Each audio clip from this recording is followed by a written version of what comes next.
Two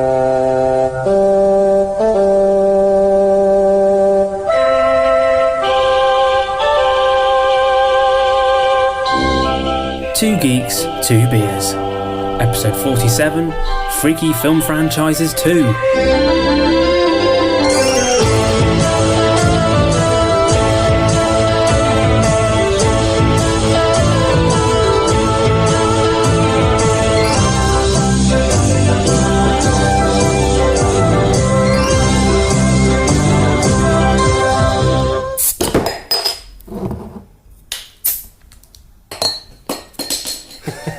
Cheers. Cheers. Well, hello, and welcome to episode 47 of Two Geeks, Two Beers with me, Tom, and my geeky partner in drunk nonsense crime, Morgan. Hello. This week we're going back to one of our very first episodes. It was episode 5, would you believe? Way back when.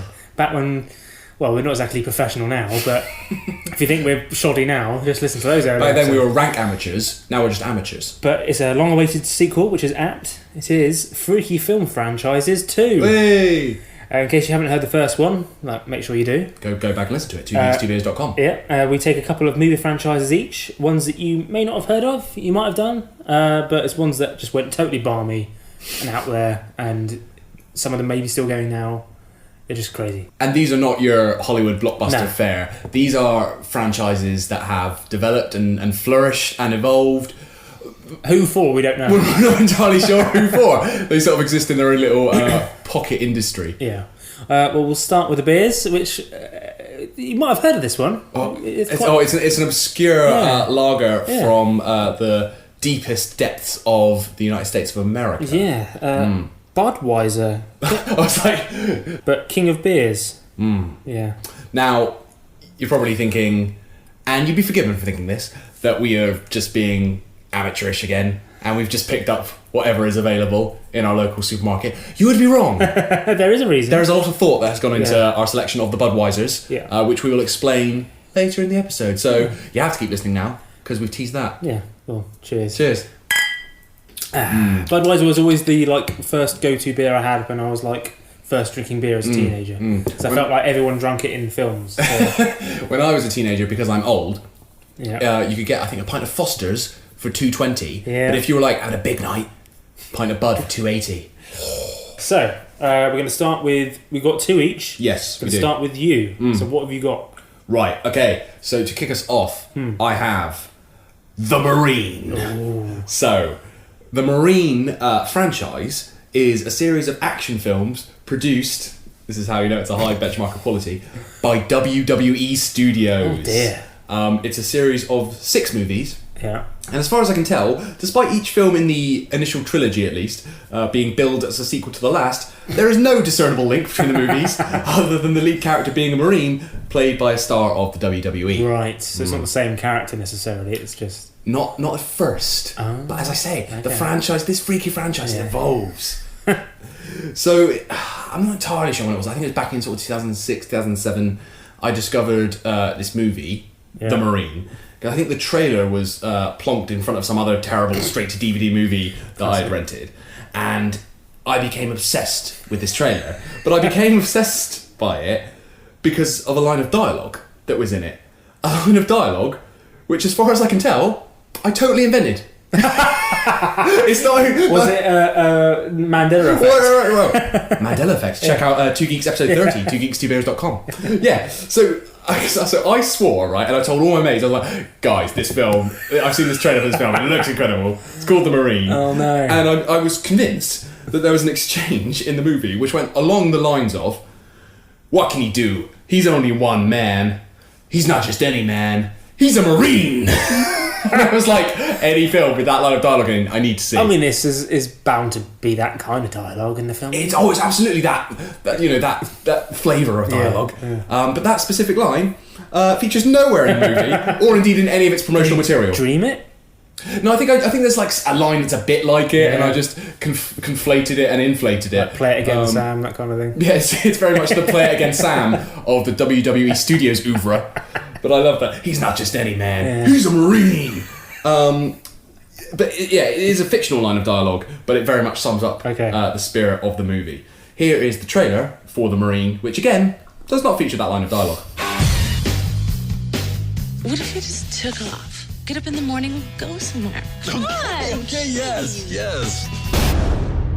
All units be on the lookout for a black Cadillac. Suspect's extremely dangerous. Cadillac man, huh?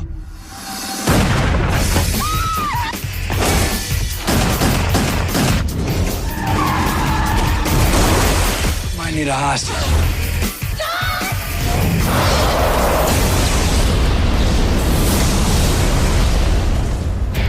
Highway Patrol, this is John Triton.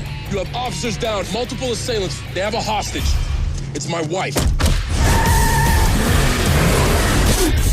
The guy who called in. John Triton, this next Marine. Would somebody please shoot this guy? What does it look like we're doing? Missing. This October, meet a one-man strike force that never surrenders. I tried to kill this guy twice today. He just won't die. John Cena.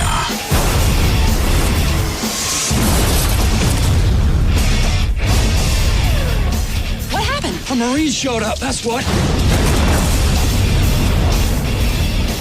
I was fully expecting whatever you were about to show me to be utterly dreadful, which it was, but I'm well up for watching that. It's a lot of fun. No, you're correct in your assumption. It is utterly dreadful.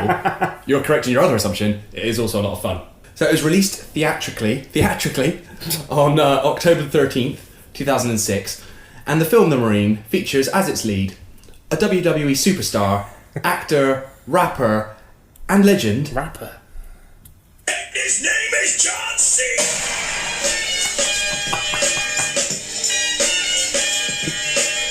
And his name is John Cena. Yeah, I've heard of him. Yeah. His character's name in the film is John. And as action heroes named John with ridiculous last names go, Cena's Marine character falls squarely between Stallone's John Spartan from Demolition Man and Arnie's John Matrix from Commando. So in Iraq, Master Sergeant John Triton, played by Cena, storms an Al-Qaeda hideout without backup to save a group of hostages about to be executed by terrorists, but is honourably discharged for disobeying orders. Trying to settle back into civilian life in the US, John's life is disrupted when he crosses paths with a criminal gang, led by the criminal Rome, played by Robert Patrick, who kidnap his wife, Kate, played by Keely Carlson. And this is before Taken, so it's before this era of kidnapped family members, and then someo's on a revenge mission. I believe this was the first movie in which a family member was kidnapped and the protagonist went on a revenge mission. Don't think it had been done for the Marine. Pretty sure that's definitive. Have you ever wanted to see a film where Robert Patrick is versus like some wrestling guy you might have heard of? This is the film for you. This is the film for you. So much to enjoy in the 91 minutes that follow. Good length for a film. A good length for a film of this sort, Yes. absolutely. So as Triton works to hunt down the gang and rescue his wife, some of the film's best moments include Man Mountain, John Cena, being so physically large that it makes all his romantic scenes with his 5'4" co-star Carlson unintentionally hilarious. There's scenes where he tries to sort of affectionately stroke her face, but his hand is so big he just sort of grasps her skull. It's like any love scene that Arnie ever filmed. It just looked I don't buy it. Sort of surreal and vaguely grotesque. There's a sequence in which Cena, arms and legs tied to a chair, somehow propels himself into the air through sheer brute force and breaks the chair underneath him in order to escape. And of course, there's a moment in which one of Rome's henchmen says of Triton, "This guy's like the Terminator." Cue a dramatic zoom into Robert Patrick's face and a knowing musical sting.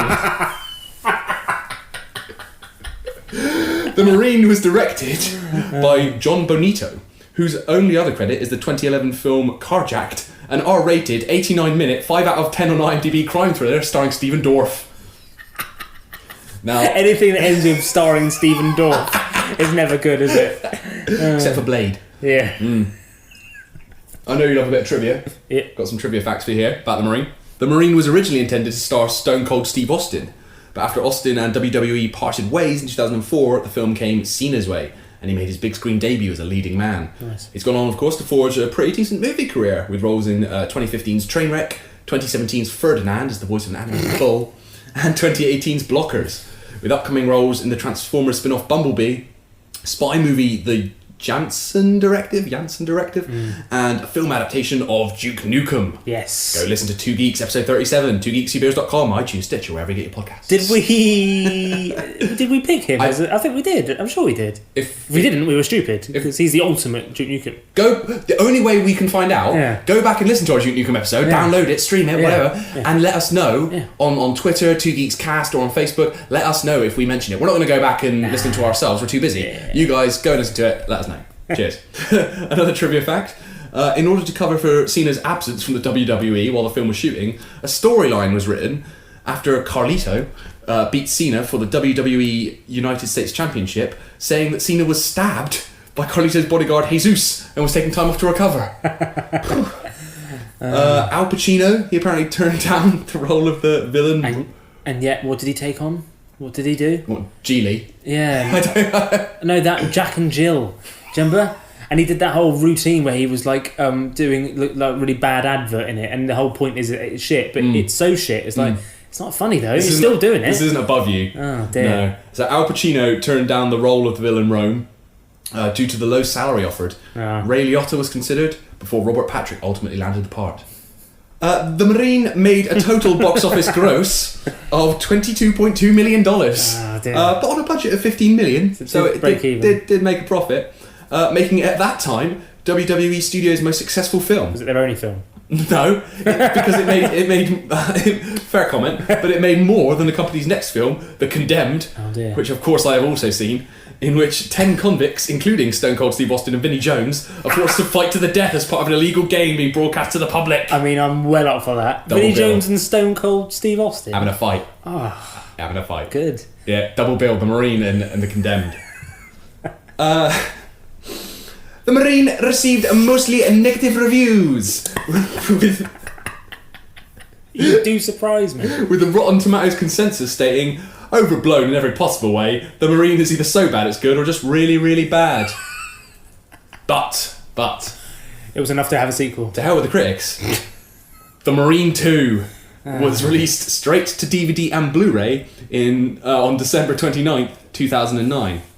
It was directed by Roel Renee, who also directed The Scorpion King 3 Battle for Redemption in 2012, Hard Target 2 in 2016, which was a direct-to-DVD sequel to the 1993 Jean-Claude Van Damme film Hard Target, and 12 Rounds 2 Reloaded, which is a sequel to another John Cena WWE Studios movie. So if you need a weird straight-to-DVD sequel, this is your guy? Yeah. Okay. Roel Renee. It's that weird thing. The idea of buying DVDs and Blu-rays now is weird anyway, because of streaming and everything else and the cloud. But and I don't know, the cloud. But can you imagine buying a DVD of this? The Marine 2. The Marine 2. Out now, DVD. It's kind of the crux of this whole episode, really. But I find it unbelievable that there have been 3 12 Rounds movies, but we can't get a sequel to Dredd with Carl Urban. Yeah. That's like, no way that can happen. But we can have 3 12 Rounds movies, that can exist in the world. Cena did not return for the sequel. He said of the process of making the first film, I enjoyed the business plan, I didn't enjoy the experience. Oh, no. The Marine 2 instead stars WWE superstar Ted DiBiase Jr.? Yeah, I've not heard of this guy. No, he replaced Randy Orton, who was first choice but had to drop out due to a collarbone injury. Running to 95 minutes. And too long. 4 minutes too long. And also starring Tamara Morrison, Jango Fett. Oh, right. Yeah.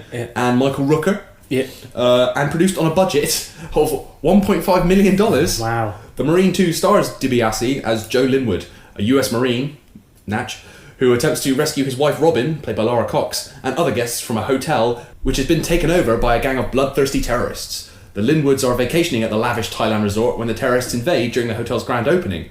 Joe escapes the initial onslaught and must find a way to save his wife and the other hostages. From what I can gather, it is literally Die Hard. Here's the trailer. Hi, baby. Hey, sweetheart. You remember me talking about my super rich client owns like a bazillion different businesses, real estate, hotels, casinos? Yeah. He's opening a new resort, and guess who's in charge of his super deluxe invite only opening bash? A faraway place few ever see. 5 days of sun, beach. A world away. Isn't it beautiful? This is amazing. We're actually having our opening party here tomorrow night.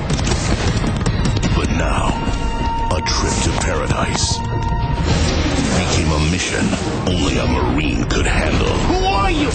What do you think you're doing here?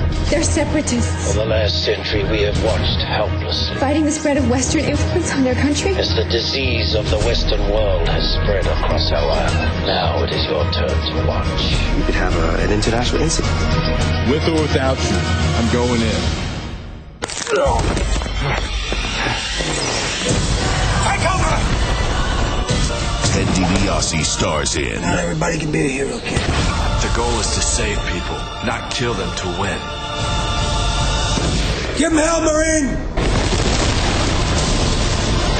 The Marine 2, premiering on DVD and Blu-ray December 29th. We're watching that trailer on YouTube just then, and there was a little one of those YouTube pop-ups that said, "Want more Ted DiBiase?" I don't think anyone's ever wanted more Ted DiBiase. Literally 30 seconds ago, I didn't know who Ted DiBiase is. What's his name? Ted DiBiase. Ted DiBiase. Yeah. Do you want more of him now? I don't need more of him. No. Just as well, because 4 years later, when The Marine 3 Home Front arrived, it did not star DiBiase, nor John Cena, but instead Mike The Miz Mizanin. Yeah, none the wiser. Here's the trailer. Welcome back home, buddy. Our target is an engine of greed. You kill a couple of CEOs, you make the local news. You take down 20, you make history. What is this stuff? Hostages. My sister is missing. I got trouble with that. Let's go.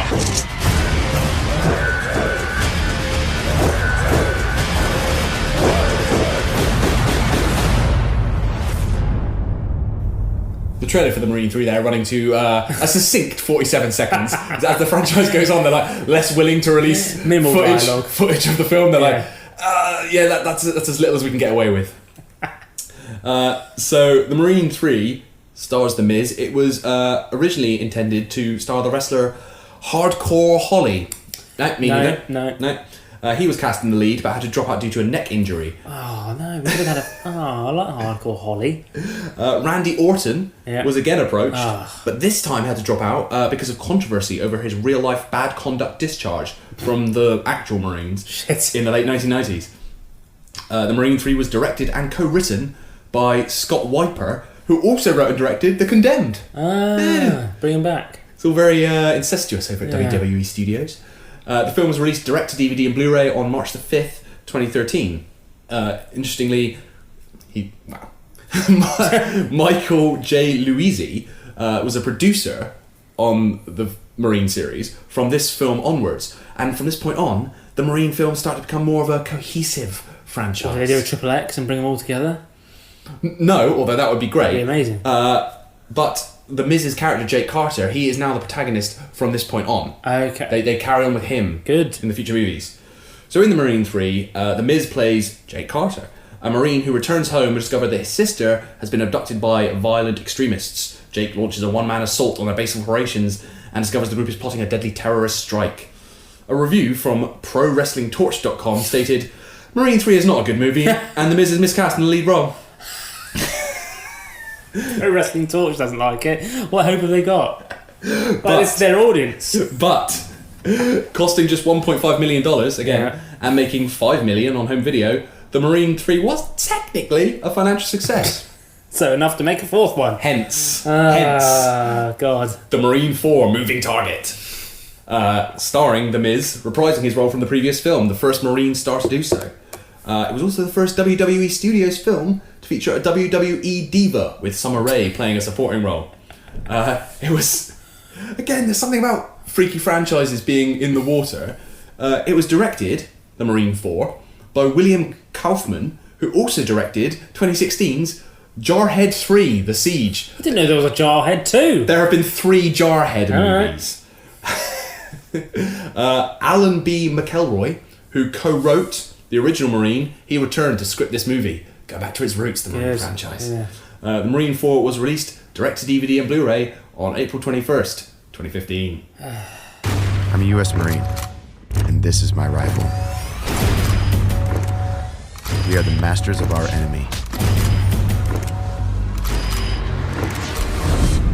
My rifle and myself are defenders of my country. So be it, until there is no enemy.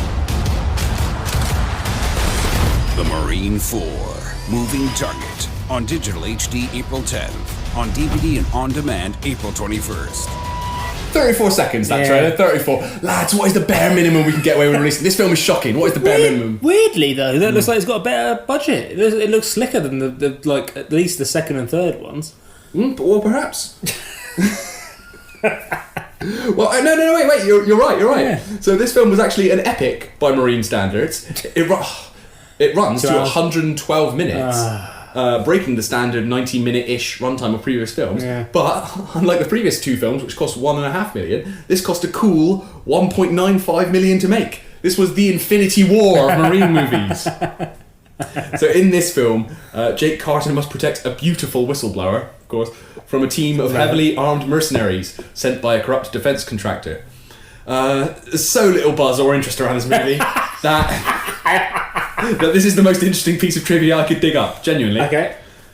The Miz is left-handed, yet he shoots right in this movie. He shot left-handed in The Marine 3. Did he forget? I think it's was that a conscious decision? I reckon it's a conscious decision. He's like, my character, wasn't Jake Carter, he's so adept, he can shoot with both hands. But who, right, if I watch Die Hard, I've seen all the Die Hard films, as you know. If you told me now that in Die Hard 2, Bruce Willis shot his gun with a different... I wouldn't have known. I wouldn't have noticed. How have they fucking noticed? What fans are watching these Marine films going, oh my god, he's using a different hand? Because it's the only interesting thing about the Marine 4. Weird people out there. The Marine 5, Battleground. God, why? Why another one? The Miz again reprises his role from the previous two films. Again, so this film was directed by James Nunn, the filmmaker who also called the shots on Green Street 3, Never Back Down. There are 3 Green Street movies. So while working as an EMT, Jake Carter, who, in case you missed it, is a former Marine, he responds to a distress call and finds himself caught up protecting a person of interest from a biker gang, ruthlessly hunting them down. 911, what's your emergency? No one's coming to save your ass now. My partner's an ex-Marine. Mike the Miz Mazanin. That's the first noise a 357 makes. Want to hang around for the second? Is back. Ready or not! Head-to-head with WWE superstars Naomi, Heath Slater, Curtis Axel, The X-Man coming, Bo Dallas, and Maurice. The Marine 5 Battleground. Continuing the trend, 33 seconds, 1 second shorter than the last trailer. So The Miz is an actual wrestler, right? He's a WWE superstar. So he's an actual. He's proper. He's not like He's clearly not the Rock standard, but he's. If you're into WWE, you know The Miz. I have heard of The Miz. Okay, right. Yeah. So those others that I've never heard of either, they're all WWE superstars as well. So also featured among the cast, as you heard from that trailer, were the WWE wrestlers Curtis Axel, Heath Slater, Bo Dallas, and Naomi. And the Miz's wife is in it too, because, why not? Fuck it, no one's watching these things. But hang on. I would class, say, Hulk Hogan as a superstar when it comes to wrestling, because he's famous outside of wrestling circles. What are they called? If these lot are called... If Naomi, that's just her name, she's a superstar, what is Hulk Hogan? Maybe we're just old. Yeah. Maybe we're just old. Yeah, maybe we just never really watched wrestling. Don't really have a clue what's going on. That could be a problem. Yeah. That could be why we don't know these people. Yeah. We don't really watch wrestling. But an indication of quite how much thought and planning goes into these films. The Marine 5 was announced on May the 27th, 2016 and went into production 4 days later. We got a script? No. Ridiculous. So, almost there. It's got to be it. The Marine 6 Close Quarters was announced on November the 22nd, 2017 and will feature The Miz, again back as Jake Carter, alongside fellow WWE superstars Becky Lynch and someone I've actually heard of, Shawn Michaels. I've heard of Shawn Michaels. James Nunn will return to direct, the first Marine director to do so. He's very much the Christopher McQuarrie of the Marine franchise. And this is also the first film in the series not to have its own individual Wikipedia page. Does this imply that whatever interest there was in this franchise is swiftly dwindling? You be the judge. So, So just before we finish, I've got the Rotten Tomatoes ratings here of the Marine movies. Let's rank the Marine movies. I think, if I'm honest, this speaks to the growing divide between critics and the people. Right. What the critics think the people want, what the people actually want. Yeah. So the Marine... Is it 1, 2, 3, 4, 5? No. Well, the Marine is rated 20% rotten by the critics. 60% fresh according to the people. None of the other Marine movies have critics ratings. Didn't even bother reviewing them. The Marine 2 has an audience rating of 33%. Oh dear. The Marine 3, similarly, 33%. The Marine 4 has a rating of 32%. And the Marine 5, Battleground, has a rating of 45%. They got better. Ostensibly, the fifth movie is the best since the original. It's almost half good. And that is the Marine franchise for you. Wow. Hope you enjoyed that. Yeah. Alright, well, bit of a change of pace now. So, if you remember the first one of these we did, I don't, so I don't think anyone listening does. So I did Land Before Time in the first one. Oh no, I do remember. And so I thought I'd continue that trend of doing a kiddie franchise this time around. So, have you heard of Air Bud? Well, I have, because we've talked about it before when we were planning this episode. And hence why we're using Budweisers. Budweiser, Air Bud. Air Bud. A lot of thought and preparation into this. Cheers. Anyway, so, in case you don't know... I don't know anything about Air Bud, I just know you're doing it for this episode. You're more than welcome to have not known this. The Air Bud film series is based on a sports-playing golden retriever named Buddy, portrayed by Air Buddy, a real-life dog. So a little backstory, Kevin DeCicco, I think his name is, his golden retriever Buddy was featured on America's Funniest Home Videos and David Letterman's Stupid Pet Tricks. Kevin DeCicco, Kevin DeCicco, Kevin DeCicco, hi Kevin. How are you? Nice to see you. Hi buddy, how you doing? Boy, this is some dog, and that's, what is it? That's a golden retriever, of course. That's like the most popular dog now. Yeah, very lovable dog. Yeah, and what's his name, dude? Oh, Bud. Buddy, so, sure. Buddy. Okay. How old is this dog? Bud's almost 5. Huh? And what are you guys going to do? Well, he's going to shoot baskets on a regulation-sized rim. Really? The dog is going to shoot baskets? Yeah. All right, music? Do we have music for this, or will that frighten Drum you? roll, just drum roll up to Okay. the point. Okay, here we go. So drum roll is Buddy and Kevin, Hey, sit, boy. Right. Up. Oh! Sit, boy. Higher.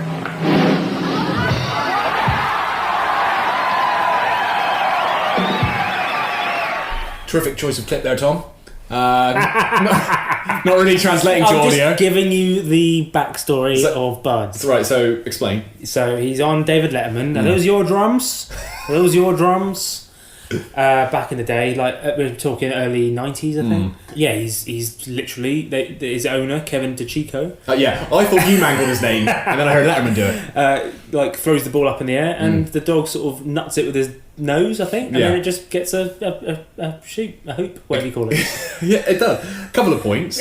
First of all, I'm glad that Kevin established that he will shoot baskets in a regulation-sized rim. If that dog was getting the ball into the net, but it wasn't a regulation-sized rim, not so impressive. Yeah. No. But also, alright, it's a dog playing basketball. Yeah. That is impressive. Yeah. My brain doesn't immediately then go, film. The next logical step, let's make a film franchise. Okay. You've said what you've said. But I've written down, even today, that was impressive. Okay, not impressive for audio, but still. Alright, fair enough.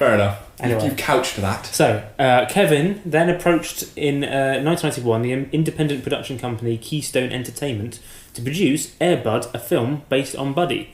So I suppose back then, similar to UK telly, probably wasn't as many channels around, so that probably would have been like the talking point. That appearance on Letterman would have been a big deal. But the thing is, if you're making a film, the dog doesn't need to be able to play basketball. You can just use CGI. If it's a film, you just use CGI. Magic, innit? So he also formed his own production company, Air Bud Productions. Oh, right. So this is basically one guy who just went and made some films. But then Disney's Miramax was brought on as a distribution company, so they got involved straight away. So start with 1997's Air Bud, centred on the real-life dog Air Buddy, a crossbred golden retriever who shoots basketball hoops, and his character name is Old Blue / Buddy, but don't know. Anyway, here's a trailer.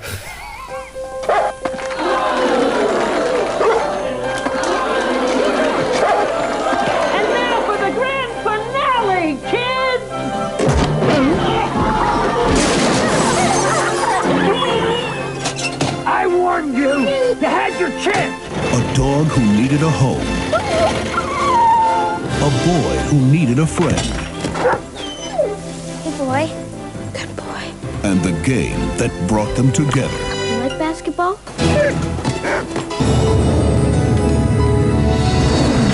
No way. This summer, the dog is in the house.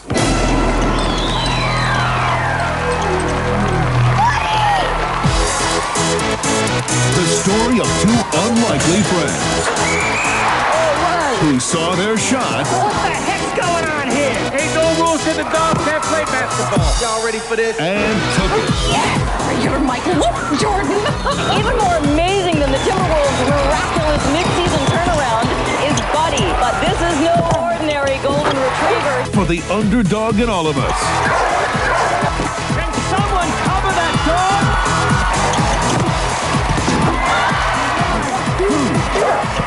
Y'all ready for this? Air Bud. Does he dribble? No, but he might drool a little bit. Right. Yeah, ready for this? There is a sequence in that trailer where the lead kid, he's playing basketball with his team. Air Bud runs on and puts a ball in the hoop, and I was thinking that would be disallowed instantly, as if in retort. A character in the trailer goes, "There's no rules to say the dog can't play basketball." Fair enough. There's no rules saying a fish can't play basketball, but you know. Anyway, so if you want the plot, so I think I know the plot. There's a dog playing basketball. Is it more complex than I suspect? So Norm Snively, an alcoholic clown, and his golden retriever are doing a show at a child's birthday party. After the dog causes havoc at the party, Snively angrily takes him to a kennel, rendering the dog homeless. Meanwhile, 12-year-old Josh Fram has relocated with his mother and his 2-year-old sister to Washington. Due to a heartbreak over the death of his father, a pilot who died in a plane crash during a test flight due to fuel shortage, far too much information needed for a children's film, he is too shy to try out for his middle school's basketball team or to make any friends. He instead becomes the basketball team's manager, an awkward offer by his coach. Bit weird. He practices basketball by himself in a makeshift court, and then he sets up an abandoned allotment where he meets the dog and names him Buddy. Josh soon discovers that Buddy has the uncanny ability to play basketball and decides to let Buddy come home with him. Josh later finds a tryout invitation in his locker and discovers that Buddy can actually shoot a hoop. These facts together prompt Josh to try out, and he gets a place on the team. At his first game, he befriends teammate Tom, but earns the disdain of star player and team bully Larry. Meanwhile, Buddy leaves the backyard, goes to the school, and shows up while the game is underway. He runs into the court, disrupts the game, and causes mayhem, but the audience loves him, and he scores a basket. Soon after, the dog witnesses Coach Barker abusing Tom by violently pelting him with basketballs in an attempt to make him catch better. He leads Josh, his mum, and the school principal to the scene. Sorry, the dog does? Yes, he does. Like Lassie? Yes. Right. As a result, Barker is fired and replaced by the school's kind-hearted engineer, former NBA player Arthur Chaney, as you do. As a new coach, Chaney makes changes to the team, including benching Larry for constant bull-hogging, and Buddy becomes the mascot of the team and begins appearing in their halftime shows. Alright, I'm glad he's a mascot. I thought you were going to say he benches him, replaces him with the dog. Right. Just before the championship game, Buddy's former owner Snively appears after seeing Buddy on TV. Hoping to profit out of Buddy's newfound fame, he forces Josh's mum to hand over Buddy, using papers proving that he is Buddy's legal owner. Knowing they do not have a choice, she forces Josh to give Buddy back. Josh decides to rescue Buddy, suspecting he's being abused. All quite dark. He finds Buddy chained up, and Snively pursues them in his clown truck before crashing into a lake. In his clown truck! Josh then decides to set Buddy free in the forest to find a new home. Josh's team is losing the next game against the team which Larry turns out to have joined. Then Buddy returns for a joyful reunion. When it's discovered that there was no rule that a dog can't play basketball, Buddy joins the team and leads them to come from behind for victory. Snively attempts to sue the family, despite that his ownership papers were ruined when he crashed into a lake. And then a fucking trial. There's a whole fucking court case after that. You know I love court cases, don't you? You love a court case, mate. After much deliberation, the judge can't decide who the dog belongs to. Coach then arrives and suggests that Buddy chooses his owner. As a fan of Chaney, the coach, the judge accepts his proposal. Can't stand up in the court of law, I'm sure. And moves the court outside to the front lawn for Buddy to choose his owner. Of course, Buddy chooses Josh. Josh and the rest of the citizens rejoice and gather around Buddy to welcome him to his new home. End film. Alright, fair enough. You did talk about that film for longer than I was expecting you to. It sets the scene. You get the idea of what Air Bud's all about without having to watch it.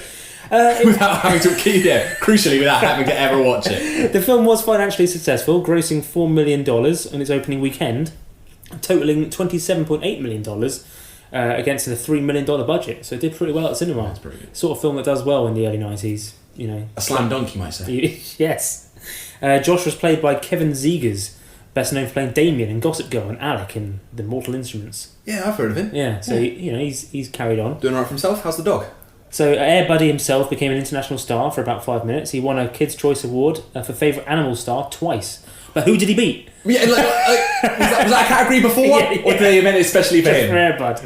Yeah. It's like it's like he's up against the stars of Homeward Bound. Yeah. Lassie.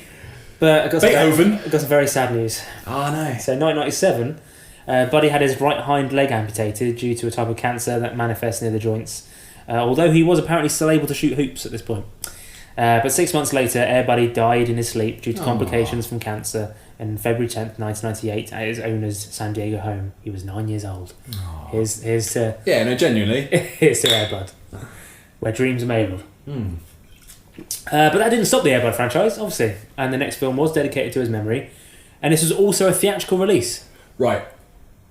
Okay, well that's mental. But also, the dog sadly passed away. Mm-hmm. Surely they had to find another dog that could shoot hoops. And I researched as hard as I could. Right. From now on, it's not written down anywhere who plays these dogs. Do you reckon now they are using CGI? It's probably a bit of CGI, and they probably use multiple dogs. Sure. Yeah. Sure. It's like one dog can dribble and the other one can slam dunk, but they can't do all at once. Exactly. They use multiple dogs. Yeah. Right. So this came out soon after theatrical release. Air Bud, Golden Receiver. Very good. Very good. A boy looking to fit in. A team looking for a miracle. Oh, we're dead. Oh, man. Now, the greatest three-point shooter ever to walk on 4 legs is tackling a whole new ball game. What's this? Got a new wide receptor for you. Now he's taking his team out of the doghouse and into the big time. Touchdown, touchdown! How about that razzle-dazzle? The most unlikely rookie is football's top dog. I tell you one thing, boys, that ain't no golden retriever. That there's a golden receiver. Air Bud, Golden Receiver, rated G. Of course, I should have known from the pun subtitle. I eat my words. They didn't need another dog to shoot hoops because they flipped the script. You were so excited. You were like, oh, they're changing it up. I was. There's a twist to the franchise. Yeah. In this film, Air Bud plays American football. Now, is this meant to be the same dog? It is meant to be the same dog, yeah. It's like the same character? Same character, yeah. Right, okay. So he's multi-talented. He can play many sports. Yeah. Okay. So Josh is back. Kevin Zegers is back. Same kid. He's now a teenager and basketball player. His mum's remarrying and all this. But his basketball savvy dog Buddy follows him to a football practice, and then they realise he's got the uncanny ability that he can play football as well. It's just crazy. And there's a whole bit about these two Russians who are trying to like kidnap him and stuff. And and you know, eventually they win the championship. Buddy's on the team. Don't worry about it. There's no rule that a dog can't play American football. So essentially same plot, but he plays football. Different sport. Yeah. Unlike its predecessor, Air Bud Golden Receiver was a box office failure, receiving a negative reviews and grossing $10 million against its budget of $11 million. Dropped the ball. Literally dropped the ball. By April 1998, Kevin DeCicco and Robert Vince, the film's producer at Keystone, had a falling out, as Keystone and Vince had gone forward with the sequel without Kevin. So he wasn't involved in this at all. DeCicco was not involved. And obviously Bud had died, so he wasn't in this. Kevin claimed he was not paid anything for the first film and that he owns the rights to Air Bud. Kevin bred 3 offspring of Buddy and trained them for sports like Buddy, and the puppies were signed to an endorsement deal for Milk-Bone dog biscuits for puppies. And he intended to make his own sequel, Air Bud The Next Generation. Amazing. Which was scheduled to start production in 1999, and it was apparently a cross between Ferris Bueller and Home Alone. But with dogs. But alas, it didn't happen. But the Air Bud franchise carried on. Ice hockey? 2000s, Air Bud, World Pup. Oh, World Cup! Yes. Movement at the U.S. bench. Coach coach is signaling. I don't believe it. The U.S. has designated Buddy Fram to replace Scurry. Frank, you're kidding. A dog? That's not a smart move, I'd say. They'll make puppy chow out of this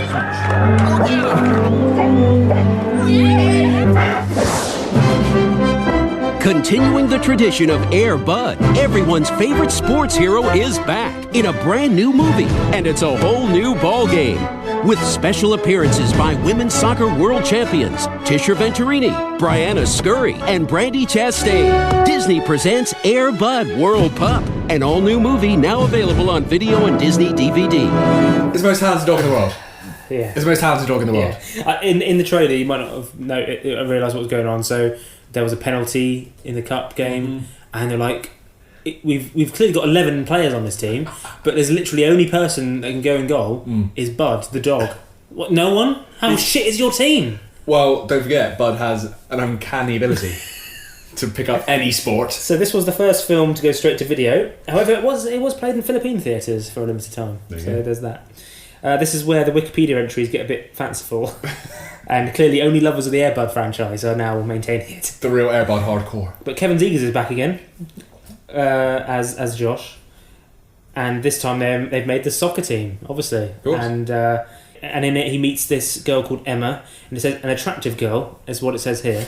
It's like the one you mentioned earlier. Like, he rescues this beautiful woman. It's like a beautiful whistleblower. Irrelevant. Doesn't need to be mentioned. Yeah. She moved here with her family from England, so that's why obviously soccer's involved in this one, because only English people play soccer in America. But she also has a golden retriever named Molly, and Buddy finds Molly attractive, apparently. That's what it says here. It's an attractive dog. Yeah. And essentially it is discovered that Buddy has the uncanny ability to play soccer as well, and you get it. And apparently there's another bit where Buddy has loads of puppies and they're all kidnapped again by these baddies. But why are there so many kidnappings in this town? Why are all these people trying to I know that Buddy's the local celebrity and all that. He can play up to and possibly surpassing 3 different sports. But what I like about it is that there's a whole big thing of big explanation of the whole plot, and then the last line is just like, Buddy's team wins the championships. Right. So it's more importantly, just in case you were worried. More importantly, does Buddy score? Oh yeah, with Molly. Oh. Well, it sounds like they do because they're like newborn puppies. The puppies, so it of all course. comes from that. Of course. Yeah. So we've had basketball, we've had American football, there's we've more. had soccer. Yeah. Oh yeah. What's next? Tennis. Dog tennis, not like monkey tennis. No. In 2002's direct-to-video, Air Bud 7th Inning Fetch. Yep, it's baseball. He was the king of the court, golden boy of the gridiron, superstar of the soccer field, and now he's in the big leagues. Let's play ball! Buddy is back in an all-new movie, Air Bud 7th Inning Fetch. This time, it's bigger than the game. The puppies are gone. That young dog nappers are at it again. Oh, no. And all the clues point to Rocky Raccoon and his sidekicks. We've got them now. Rocky, get out of the way. And with a team in disarray, the town needs a hero. Hey, look! They're putting Air Bud in. Buddy's stepping up to the plate and saving the day.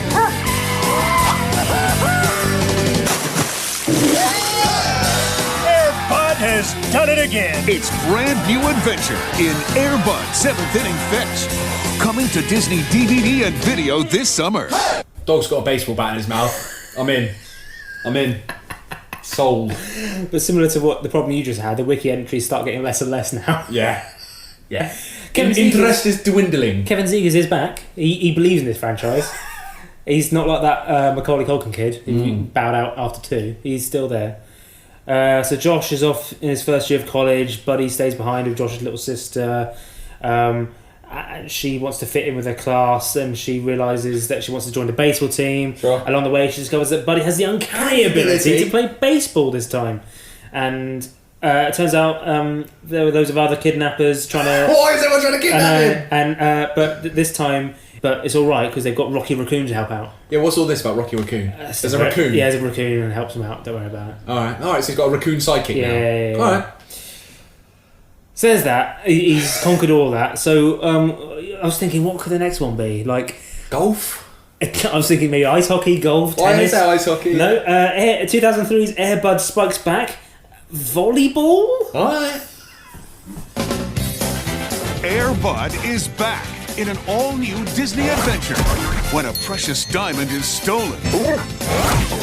Bud is here to save the day. Okay, everybody! Buddy is in the game! Air Bud Spikes Back. Thing is, right? Oh, dear. A dog playing basketball, that is impressive. Dog playing Irish football, Dog playing soccer, sure. What was the last one? Dog playing baseball. It's got a bat in its mouth. Dog playing volleyball. I reckon most dogs could do that. It's just sort of jumping up and hitting something. I reckon most dogs could do that. We established in the first film that he could nut a ball, and he's just doing that over and over again. Yeah, I reckon your common variety golden Should retriever. have gone for tennis. Holding a racket, that would be incredible. Little racket in his mouth. I'd be on board for that. I bet they tried it. I bet they tried. Maybe. They're just like little tryouts. But tennis racket in its mouth, golf club in its mouth. Wasn't taken to any of that.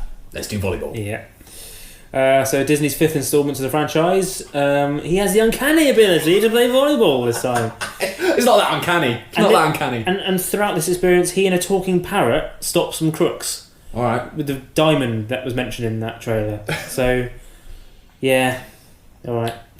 As far as I'm aware, though, sadly, Kevin Zeger's bowed out of this one. That was too much for him. He's like talking parrot. I'm done. I think he was probably at uni at this point. He was like, do you know what? I'm done with this franchise. Lads, I stuck with you through thick and thin, mostly thin, but I'm out. So that was the last in the Air Bud cinematic universe. But at least in terms of Air Bud movies, that's not it. It's time for the spin-offs. Starting with 2006's Air Buddies. This movie changes the primary focus of the series from Buddy to his puppies. It also radically alters the character of the series and making all the animals speak. The parrot was only the first. As you probably already know, Cornfield is home to the world-famous Air Bud, a true sports legend whose first love had always been the game. But that all changed the day Molly, a brown-eyed gal with golden locks, moved in across the street. And Buddy fell head over tail for her. Gosh, it was enough to make my old heart skip a beat. It wasn't long before we heard the pitter-patter of little paws. Buddy and Molly were blessed with 5 adorable puppies, known around these parts as the Buddies. These little buddies were growing up fast and becoming quite the handful, enough to tire out a young'un, let alone an old geezer like myself. Hey, I'm down here. I'm Deputy Sniffer. This here is Sheriff Bob. What a weird way to end the trailer. What a weird way to end the trailer. There's like they stopped and like, oh god, we're already a minute and a half. Let's just end it. No one's watching it. Just pack it in. Oh, dear. Just pack it in. Now, could the dogs only understand each other? It's like Homeward Bound rules, I think. It's Homeward Bound rules in terms of animal speaking. Yeah. I'm glad we've established that. Because I was wondering if they just somehow had the uncanny ability to speak. Right, yeah. No, it's Homeward Bound rules. Yeah. Good to know. But it's just that thing of, who are they appealing to? Because even as a kid, I mean, I loved Homeward Bound, but that had a bit of oomph to it. It did add a bit of emotional oomph. With this, it's so shoddy. Are either A, kids stupider now? I think they're assuming kids are stupider. Or, who are they appealing to? I just don't understand it. Because at no point, even when I was like 4 years old, I would have gone, no way, mate, I'm not watching that. Who are they appealing to is very much a recurring question throughout our Freaky Franchises episodes. But this in particular. Oh dear. Anyway, I can't be asked to go through the plot of all these films. How many are there? But suffice to say, it does get a bit ludicrous. So, in this one, there's a talking pig and a goat, but don't worry about it. I've said here, it's Homeward Bound on steroids. Nice. Yeah. Some famous faces provided the voices, though. Abigail Breslin, Molly Shannon, Michael Clark Duncan, Wallace Shawn, and Don Knotts in his final ever role. It's really sad. His final ever role. Molly Shannon's a really good actress. She's really Abigail good. Breslin was like a big deal. Yeah, Michael Clark Duncan got an Oscar. That's like, much as I love it, it's a brilliant movie.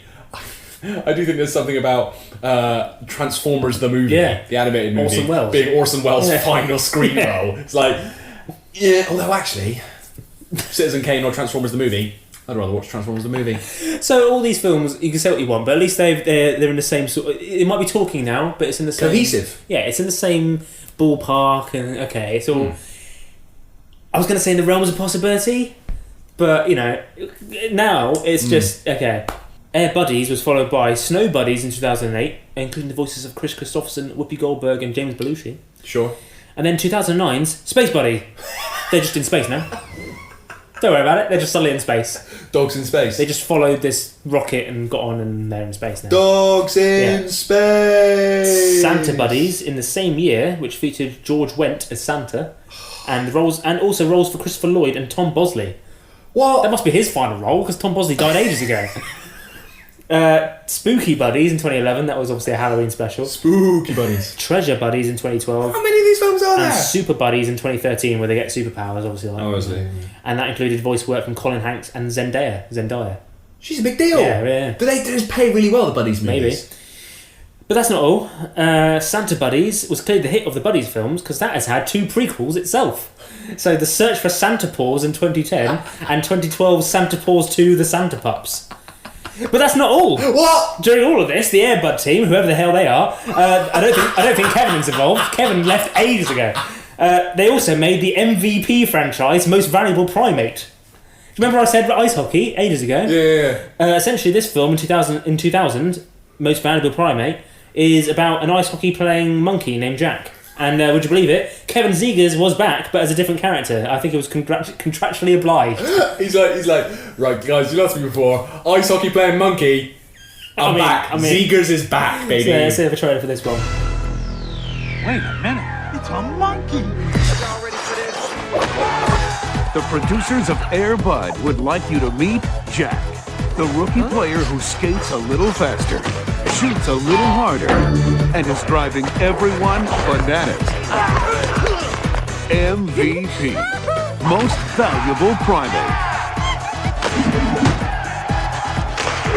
Are we gonna have like monkey bars in here and stuff? Now available on video cassette, according to that trailer. It's using 2 Unlimited again. Are you ready for this? This is 2000. I think that's 2 Unlimited, but anyway, carry on. But it came like 8 years after that song was released. What are they doing? And 2, I'm pretty sure there's some animal cruelty going on with that monkey in an ice hockey outfit. Yeah, it's like PG Tips adverts. Yeah, and then that followed MVP2 Most Vertical Primate in 2001 and MXP Most Extreme Primate in 2003. It's like Extreme Sports. Yeah. Monkey doing Extreme Sports. It's Triple X, isn't it? But that's not all, because I went on the Air Bud website and there's clearly been films which haven't even been deemed good enough to get their own Wikipedia entry. There's Russell Madness. A big-hearted terrier named Russell gets taken in by a family with a pro wrestling arena. They then discover that their pet has incredible wrestling skills. Monkey Up. You have Monty, and a talking monkey who wants to become a movie star. And then Pup Star. Welcome to a world where dogs can't only talk, they can sing. And then Pup Star 2, Better Together, and Pup Star World Tour. So I think all these aren't really in the Air Bud cinematic universe, but they're made by the same team. But total? We're talking... How many movies are in the Air Bud cinematic oeuvre? Okay, hang on. Counting all up, I believe there's 22 films. 22 movies? Yeah. That is more than the MCU. Yeah. Pretty sure that's more than the MCU. But still being made to this day. So, yeah. Air Bud, the legacy of Air Bud, who died a long time ago, lives on. Oh, woof woof. Follow that. I don't think I can, but I will do my damnedest. Alright, so my next freaky franchise, Tom, is the Universal Soldier franchise, which began in 1992 with Universal Soldier, and as of 2012 comprises 6 entries, some of which are now considered non-canon. So how bad can they be? Wait. So the Universal Soldier franchise began in as I said, 92 with Universal Soldier, starring Jean-Claude Van Damme and Dolph Lundgren. Quite the combo. It was directed by Roland Emmerich of Stargate, Independence Day, and White House Down fame. I'm pretty sure I've seen Universal Soldier. It's a good film.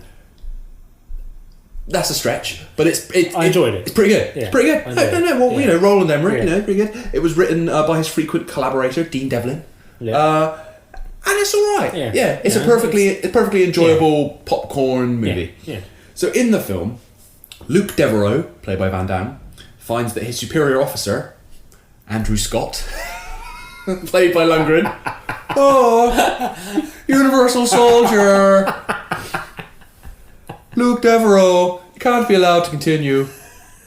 Anyway, Luke Devereaux finds that his superior officer, Andrew Scott, played by Dolph Lundgren, has turned... Dolph Lundgren is Andrew Dolph Lundgren, the Andrew Scott story. It could be more opposite. In the film, Luke Devereaux finds that his superior officer, Andrew Scott, has become violently deranged, and the two fight to the death during the Vietnam War. After their bodies are retrieved, they are placed into a secret program in which they are reanimated and trained to become unquestioning killing machines. While Devereaux and Scott initially have no memory of their former lives, glimpses of their pasts start to return, rekindling their intense conflict. Inside the machine is a man. Do you really think the Pentagon would allow the regeneration of dead soldiers? Stop the girl. Shoot if you have to. And all it takes Veronica Roberts, TNA. is one memory You didn't do anything. to awaken him. Let's go. Hit it. Traitor. Universal Soldier. What the hell did they do to you? Don't know. But I'm going to find out. One can't be controlled. Buckle up. The other cannot be stopped. This mission has been canceled. I'm giving the orders from now on. I'm gonna teach them all. Are we having fun yet? The ultimate weapons of the future have declared war on each other. Jean-Claude Van Damme, Dolph Lundgren, Universal Soldier. Stop. That is an order. It's a good, silly movie. It's fine. I think unfairly, Universal Soldier has a rating of 25% at Rotten Tomatoes.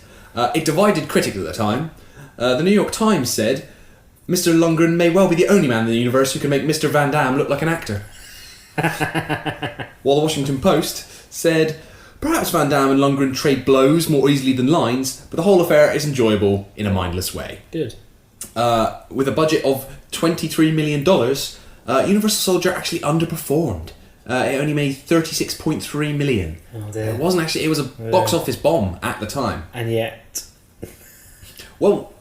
Interestingly, after Universal Soldier was released, Carol Co., which was the production company that backed the film, they went bankrupt because of the failure of the movie. So they sold the rights of the series to Sky Vision Entertainment in 1995. As a result, 2 Universal Soldier TV movies were released direct to video. They were written by Peter M. Lenkoff, who also wrote the sorely underrated Demolition Man. Yeah. I'm a blast from the past. Great movie. And is now the executive producer and sort of mastermind behind the current wave of US TV revivals of Hawaii Five-0, MacGyver, and Magnum P.I. Although that latter one, Magnum P.I. that doesn't look great. I mean, none of them are great. Demolition Man is great. So the first of these TV movie sequels was Universal Soldier 2, Brothers in Arms, released September 27th, 1998. Despite featuring the same characters as the original, the film features none of the original cast or crew. Following the events of the original film, a gang of mercenaries take control of the new line of Universal Soldiers to use them in their diamond smuggling business, kidnapping Luke Devereaux's brother when he tries to interfere.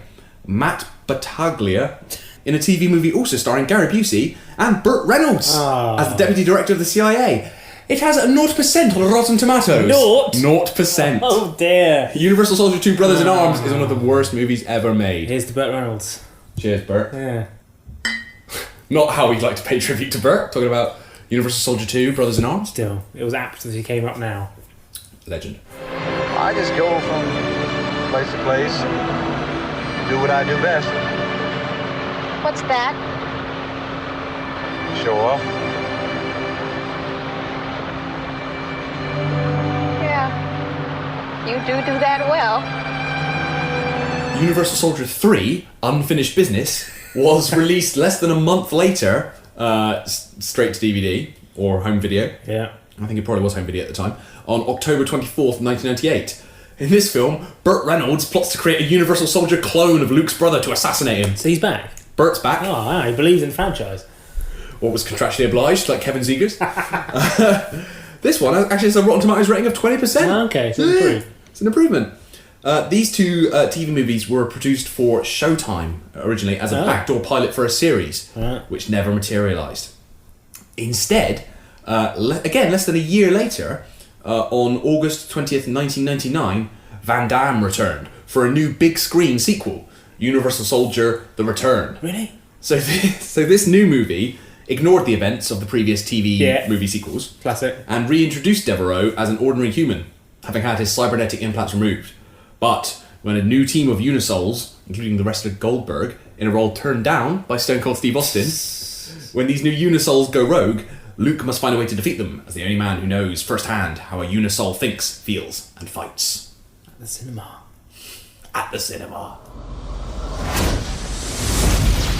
These are the soldiers of the new millennium. Almost perfect. Almost human.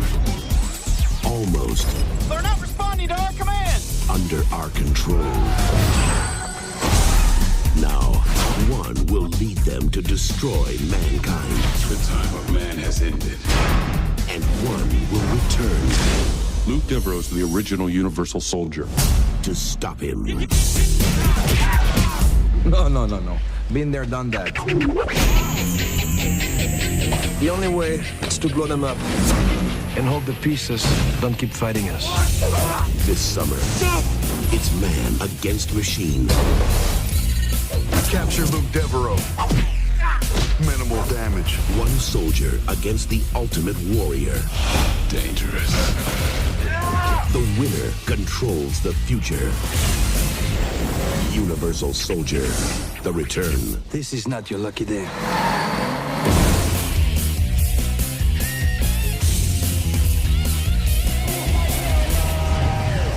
A lot of fight sequences in that trailer, and I can't remember which episode it was, but do you remember the previous episode we talked about the sound that punches make? Yeah. And how they don't actually go psh, psh. But similarly, never have I moved my limbs, I made a sound. Yeah. Plus, in all those films, I remember in the first Freaky Film Franchises episode, I think it was with all the Scorpion King films, the voiceover man can never say warrior, it's always warrior. No, war. An evil warrior. Can't say it. He can never say it. Warrior. Warrior. No, that's not. Alright, we'll take it. No, Dave, do it again. Warrior. Warrior.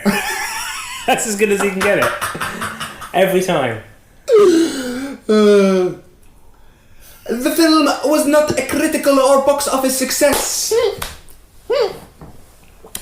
He choked. It had a budget of $45 million. $45 million? Almost double that of the original film. Why was it at the cinema? Who said that was fine? It took in a box office total of $10.7 million. It was a flop. Still a lot. Like, do you know what I mean? I'm surprised it was that much. Reviews were mostly negative, with the film earning a 5% rating on Rotten Tomatoes. 5. LA Weekly regarded the film as a mind-numbing exercise in body counts and big tits. It's because he didn't bring back Burt Reynolds. They should have brought back Burt. Yeah. But, like Luke Devereaux and Andrew Scott, the Universal Soldier franchise just refused to stay dead. God. 10 years later... 10 years? Universal Soldier Regeneration. Oh, for God's sake. Retaliation. Universal Soldier Regeneration. Resurrection. 10 years later, Universal Soldier Regeneration revived the series for a second time. Again, ignoring the events of the TV movies, but also of the previous film sequel. You can't do that. Sorry, if you make a film, you can't just ignore it. You can't. They're ignoring the TV movies, but also The Return. You got to either reboot it entirely or take everything into account. You can't. Nah. They're just going from the first one again. So in this movie, Luke Devereaux, Van Damme, is reactivated to save the planet from nuclear Armageddon, battling a terrorist sect who also unleash a clone of his old nemesis, Andrew Scott. Dolph Lundgren, who shot the film for just 5 days. He's a busy man, he's got lots of things to do. And Dolph Lundgren, what do you need? Yeah. We'll be fighting against the perfect soldier. In the 1960s, the US began research into the Universal Soldier program. A stronger, faster soldier. You were sitting ducks out there. You let us in, we would have taken them out ourselves. You didn't stand a chance, you never did. You call that an army? Just one of my men, that's all. Imagine an army of men like that. That is real power. What is our shared solution? Who's in control? I have a few questions for you. Please answer yes or no. Friends find you impulsive and unpredictable. Yes. Do you see yourself as a person who starts quarrels with others? Sometimes. 30 minutes, we're officially at DEFCON 1. If you unleash it this quickly, you may not be able to control it. How do you feel? Helpless. It's what it feels like to grow older. You often contemplate the complexity of life. Are you a punctual and reliable person? Are you rested? Are you happy? Do you often think about humankind?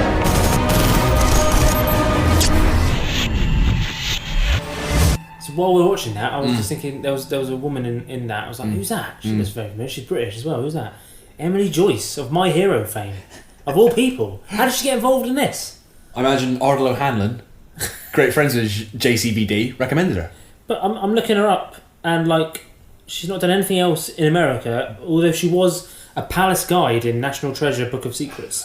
Apart from that, it's all just British dramas and TV dramas. Randomly did this. Alright. It's a freak franchise, mate. Yeah, anything can happen.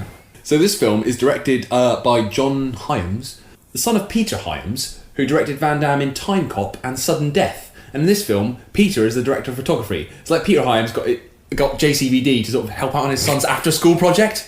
So come on. Please. So this $9 million film Jesus. was released theatrically in the Middle East and Southeast Asia. Okay. Where it made a gross of $844,000 and direct-to-video in the United States and other parts of the world. It split critics, mostly receiving mixed to average reviews. The AV Club, according to Wikipedia, actually cited it as the most significant action movie of 2009. Jesus, really? They credited it with providing, this is according to Wikipedia, newfound levels of critical legitimacy to the straight-to-DVD format, describing it as good enough to leave its theatrical predecessor in the dust, which, to be fair, was a low bar. So 3 years later, there was another film. God. Universal Soldier, Day of Reckoning. It was released on November 30th, 2012 in the United States. This was a direct sequel to the previous film, Regeneration, again directed by John Hyams, who also co-wrote the latest movie, and compared it to such films as Apocalypse Now and The Manchurian Candidate. Alright, mate. I mean, Day of Reckoning, again, it's just another generic, it's not as good as Air Bud Golden Receiver, is it? It's not. It's as subtitles go, it's no Air Bud Golden Receiver. The film does feature Van Damme as Devereaux and Lundgren as Andrew Scott. Yeah. But in much smaller roles, and they share no scenes. Oh. It instead focuses on a new lead character named John, played by Scott Adkins, with Devereaux serving as the film's antagonist. What? So in this film, John pursues Devereaux, who's now leading a new breed of Unisols against the US government, What? because he believes Devereaux is responsible for the deaths of his wife and daughter. Right. Daddy, there's monsters in the house. Okay, I'm gonna check it out.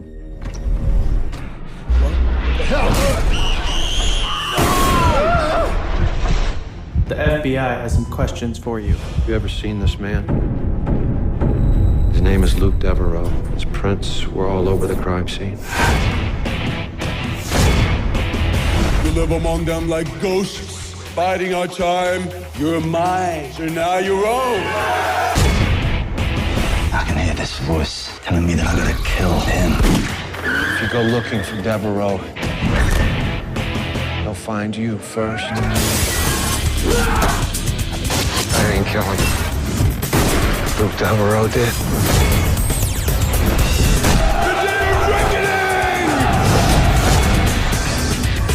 Hello, soldier. So there you go. Yeah. So what happens next in the movie is too complicated and boring to explain in full. But essentially, John is actually one of a series of clones with synthetic memories. His family never actually existed. He was manipulated by the FBI or something to go after Devereaux. Devereaux allows John to kill him because he sees him as a worthy successor. No. And John ends up leading the separatists against the government. He sort of becomes the new Devereaux. So he's dead now. He's dead. Oh. Jean-Claude Van Damme finally approved the script of the final fight in which he loses and is killed by Scott Adkins the day before principal photography started. In the words of director John Hyams, there was a lot of negotiation around how that all played out and how he was passing the torch. Now, a torch that no one cares about. Now, Universal Soldier Day of Reckoning has a Rotten Tomatoes rating of 53%. Wow. The franchise peak. But was there like 3 reviews? That's not the point. The film has its admirers. It's not there's like 9,000 reviews and you got... Oh dear. The film has its admirers, with Vulture saying, the entire thing has a mesmeric, unreal quality, where things can turn on a dime, and often do. If more action movies were like Universal Soldier Day of Reckoning, the world would probably be a better place. Is this the same guy who reviewed it for AV Club? And it's just this one guy who's just really, really up for Universal Soldier. He loves a bit of Universal Soldier. The film cost $8 million to make. $8 million. It was actually cheaper than the last movie and grossed $1.5 million. These movies never make any money. Why? Stop making them. Even if you are like, reinventing action films for the DVD generation, you're not bringing in a profit. So why are you doing You're not making any money. What are you doing?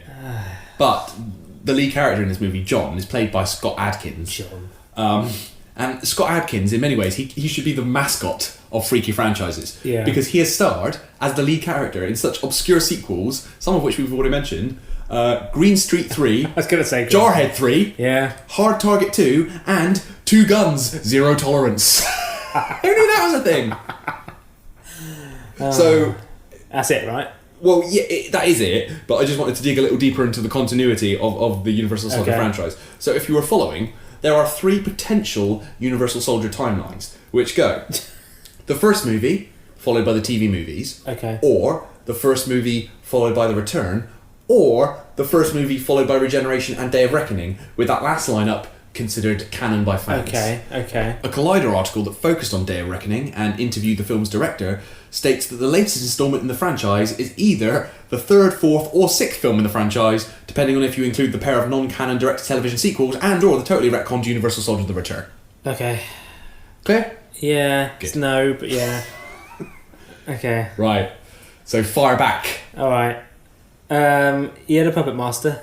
I have heard of Puppet Master. So I have to admit, I hadn't, really. Okay. Yeah. I'm broadly aware, but for reasons I don't want to say, because I'm sure you'll get onto it. So, after the collapse of his film studio, Empire Pictures, Charles Band relocated to the US and opened his own production company. His goal was to create low-budget horror, science fiction and fantasy films which mirrored the quality of films with more generous budgets. So he wanted to do his own thing, but they still look all right. After partnering with Paramount and Pioneer Home Entertainment, Full Moon, his company, began production on his first feature film, Puppet Master, which had a premise similar to an earlier Empire film produced by a band called Dolls. Originally intended for a theatrical release in summer '89, before being released on home video the following September. Oh, so this is home video from the start. That's not a good sign. Yeah, it was ultimately pushed back to direct-to-video release on October 12, 1989, as Band felt he was likely to make more money this way. All right, mate, if that's what you say. So, starting with 1989's Puppet Master. In a house of mysteries. This hotel seems to have quite a history, Mr. Gallagher. Who are you people? A research team with special powers. Oh my God. She's experiencing the past because we are all joined by our thoughts. Has uncovered an ancient secret. I have something I want to show you. Metaphysically speaking, I killed myself. But they are playing with an evil force. What would you do with the power? You can't save her, Alex. They have given life. We're all in danger. And now a box of little toys I think someone's in the room, Frank. has become a gang of little terrors. Pinhead, Blade, Ms. Leach, Jester, and Tunneler.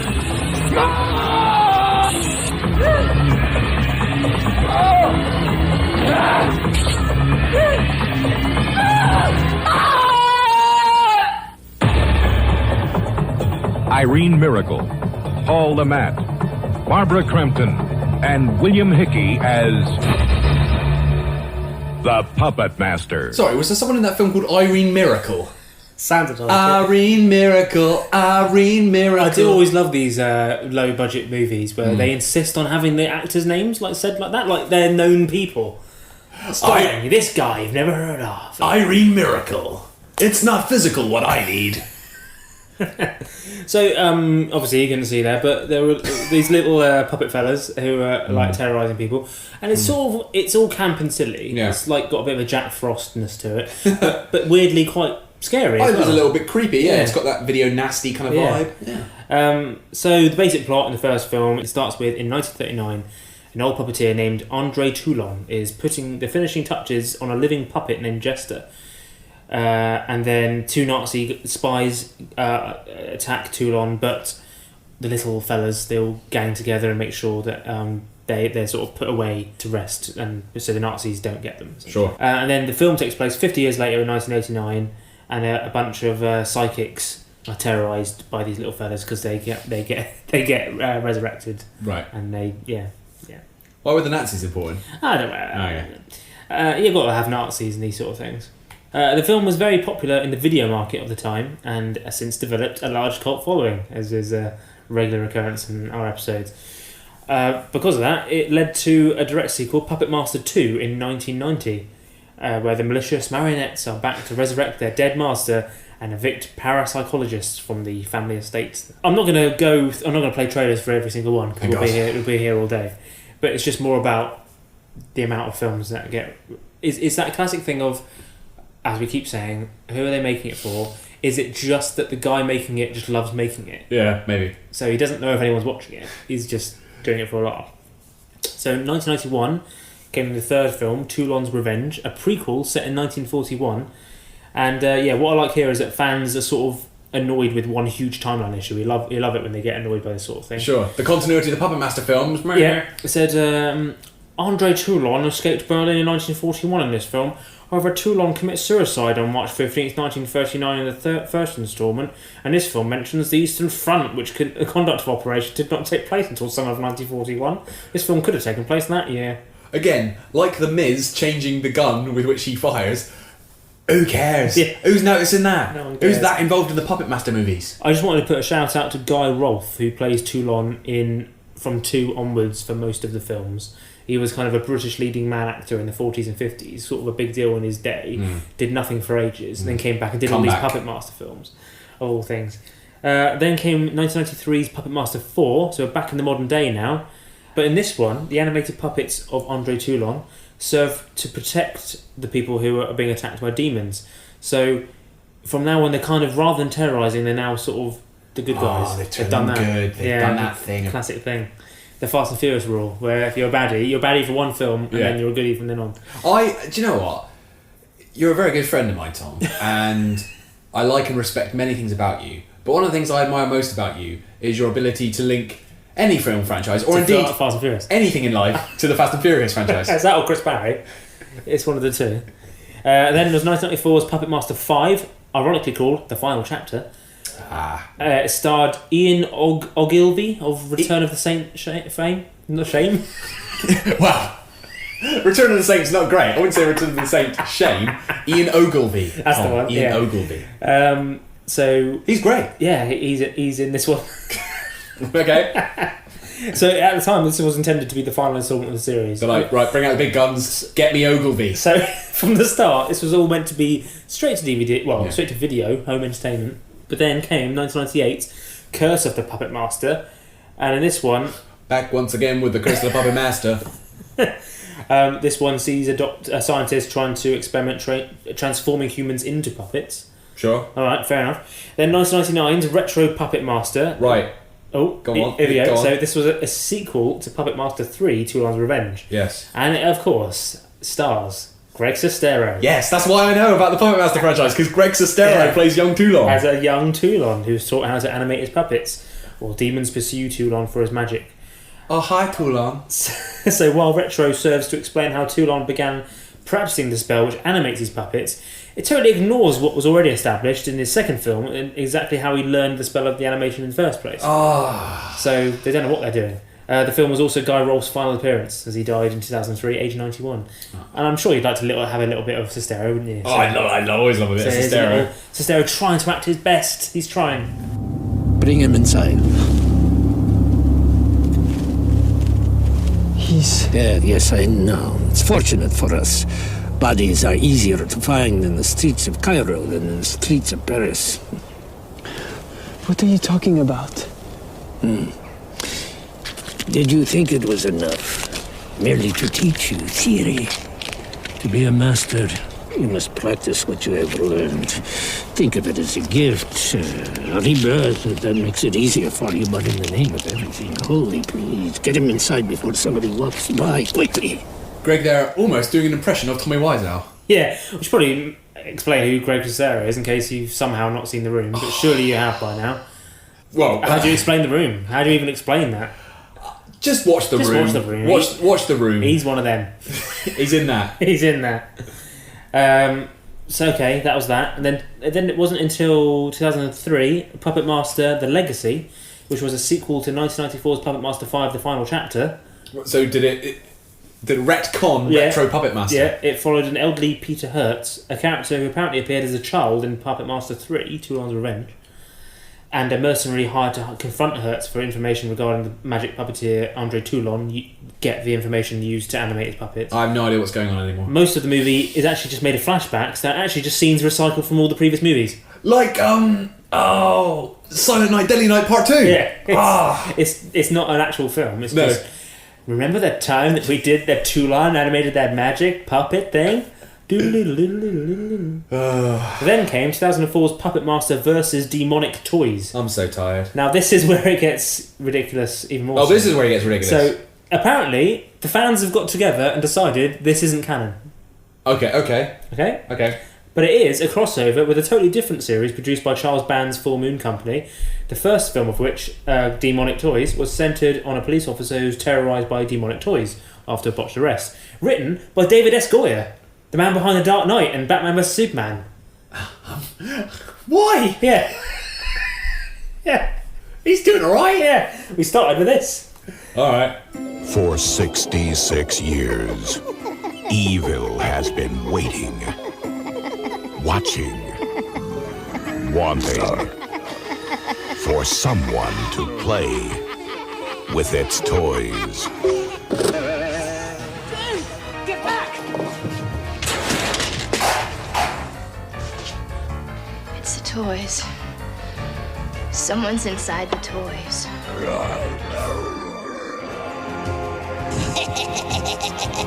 What do you want?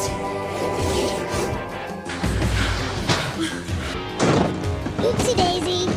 Before the night is through, I'll be born in a human body, flesh and blood. Demonic toys. Playtime has begun. That in itself was followed by 1993's Dollman vs. Demonic Toys, which was in turn a continuation of 3 films released by Full Moon: Dollman, Demonic Toys, and Bad Channels. And there was eventually a Demonic Toys 2 in 2010. Alright, so Puppet Master vs. Demonic Toys, remember, not canon. Not canon. Stars Corey Feldman as the great-grandnephew of Andre Toulon, and Vanessa Angel as the head of a toy-making factory who plans to dominate the world using its latest line of holiday products. It was a made-for-TV film that debuted on... Sci-Fi Channel? Sci-Fi Channel. Of course. Look how shoddy this trailer is. 2 drops of blood. Come to life, come on. Breathe.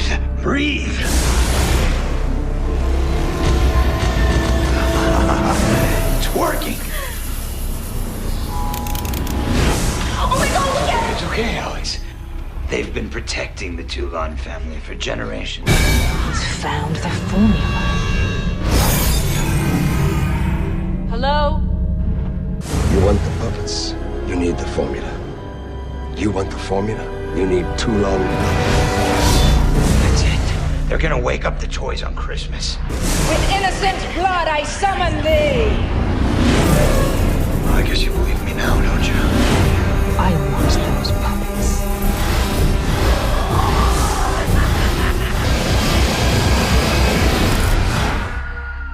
It's like an episode of Goosebumps they decided wasn't good enough to air. I wouldn't consider that canon either. I shoot it out of a cannon, that movie. When Corey Feldman's phoning it in, you know you're in for a bad time. You're in deep water. Then, 2010's Puppet Master Axis of Evil. 2012's... Wait. Axis or like Axes of Evil? Axis like the like World Nazis? War. Yeah. Right. 2012's Puppet Master Axis Rising. And 2017's Puppet Master Axis Termination. And this year's Puppet Master The Littlest Reich. Do you want to see what it looks like now? Of course I do. Warning. This motion picture is one of the most violent films ever made. There are 21 scenes of puppet violence and sadistic cruelty graphically shown. The content and subject matter may be upsetting for those under 18, those with weak hearts, and those of delicate nature. This cellar workshop is where André Toulon manufactured puppets. It is unclear how many of these puppets were made, though 60 or so of them are expected to be in Postville by tomorrow for the auction. That's not mine. Don't really know how that got here. Maybe it walked. Hello.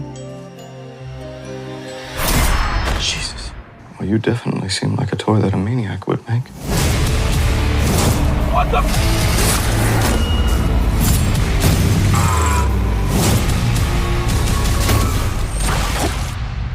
Why would anybody create a Nazi puppet? They're little, they're fast. Anne Frank was hiding in her attic. Puppet could find her.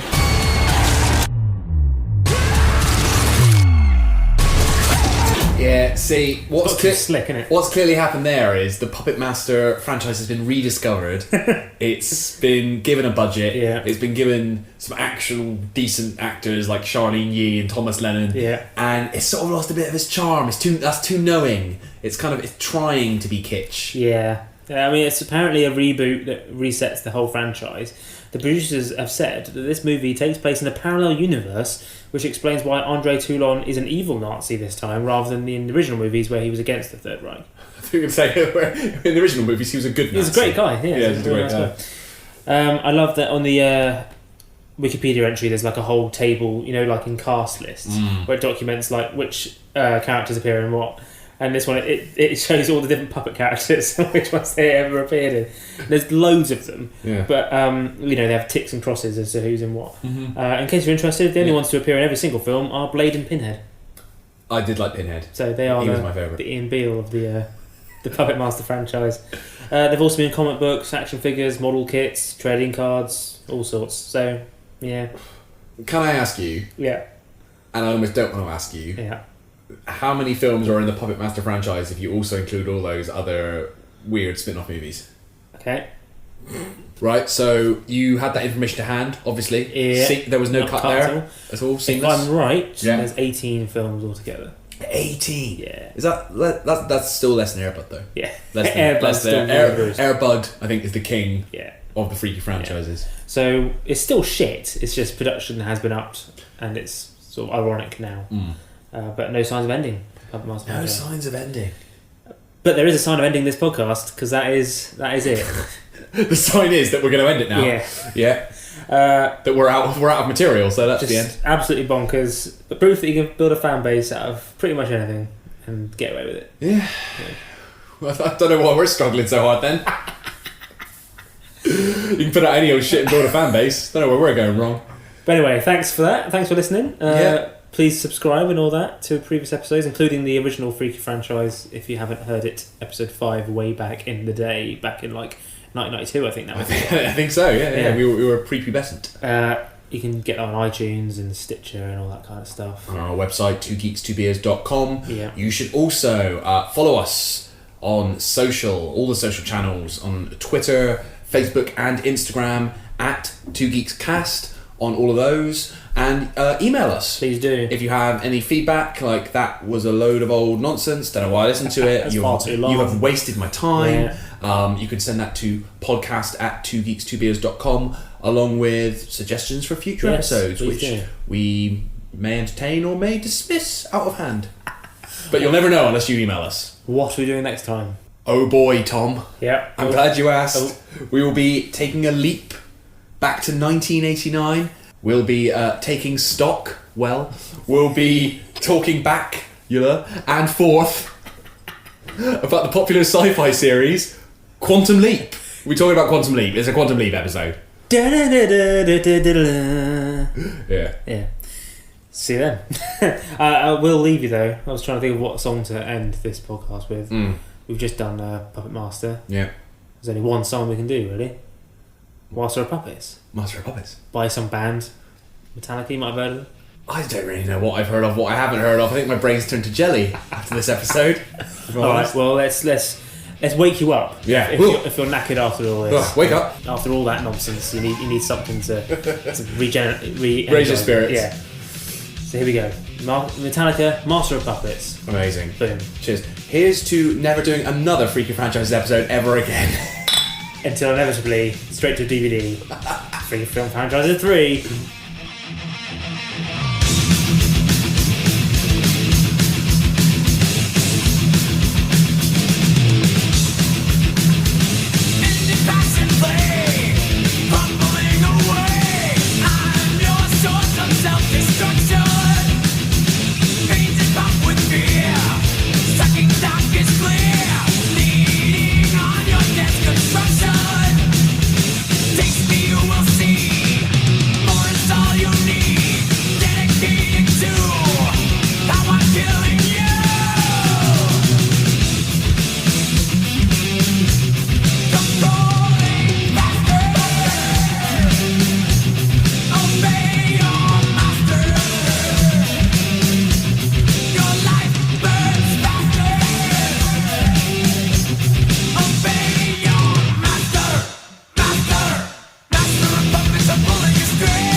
What a story, Mark.